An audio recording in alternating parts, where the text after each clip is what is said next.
Naghanap ka ng kwago. Huli ka! Anong gagawin mo sa kwago? Itatago?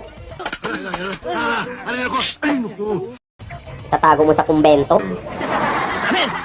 Para pagdating ng kasal mo, may titilaok doon na kwago?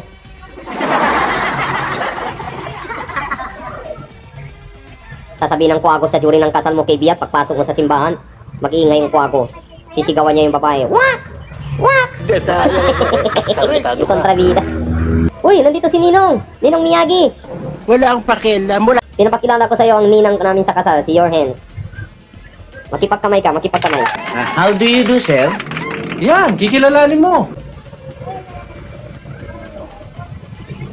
Oh, ML pala talaga siya. ML ang gusto niya eh, kasi yung gusto niya itawag sa akin, my love. No, bro! Hindi, may lawit.